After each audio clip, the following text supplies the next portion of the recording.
Words of Aurobindo.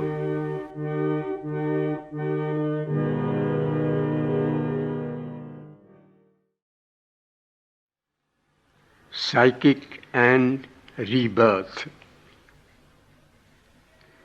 It is necessary to understand clearly the difference between the evolving soul, psychic being, and the pure Atman, self or spirit.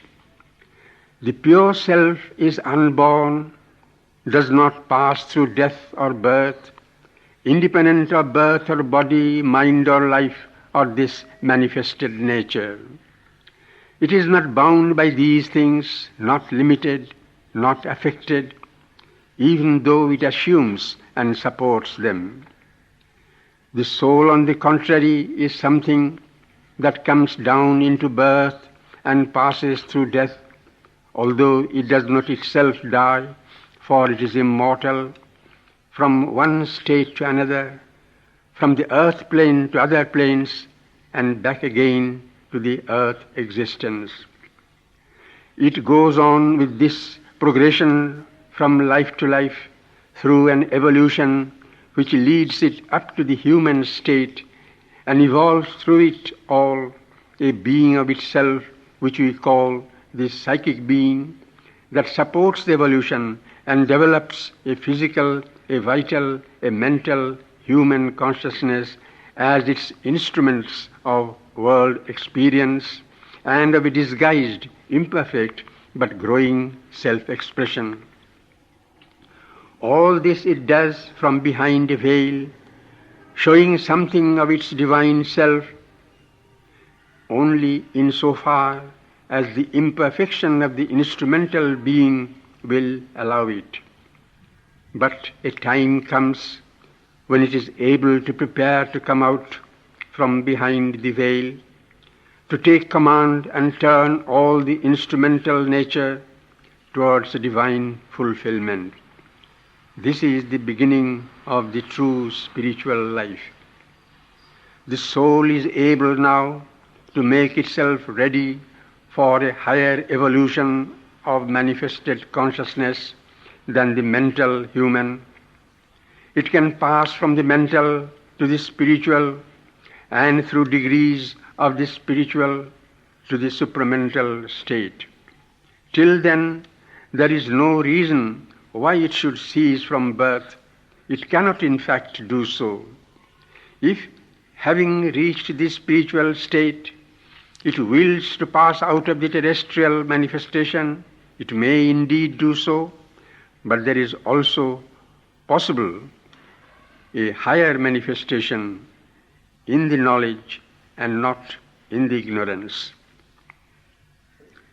It is not the naked spirit, but the psychic being that goes to the psychic plane to rest till it is called again to another life.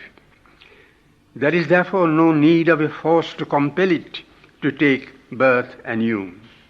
It is in its nature something that is put forth from the divine to support the evolution, and it must do so till the divine's purpose in its evolution is accomplished.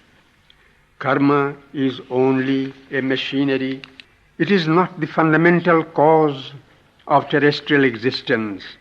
It cannot be, for when the soul first entered this existence, it had no karma. The psychic being at the time of death chooses what it will work out in the next birth and determines the character and conditions of the new personality. Life is for the evolutionary growth by experience in the conditions of the ignorance till one is ready for the higher light. The dying wish of the man is only something on the surface. It may be determined by the psychic and so help to shape the future, but it does not determine the psychic's choice.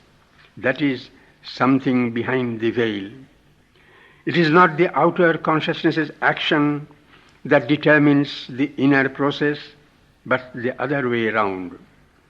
Sometimes, however, there are signs or fragments of the inner action that come up on the surface. Namely, some people have a vision or remembrance of the circumstances of their past in a panoramic flash at the time of death. That is the psychic's review of the life before departing. All human incarnations or births have naturally a psychic being.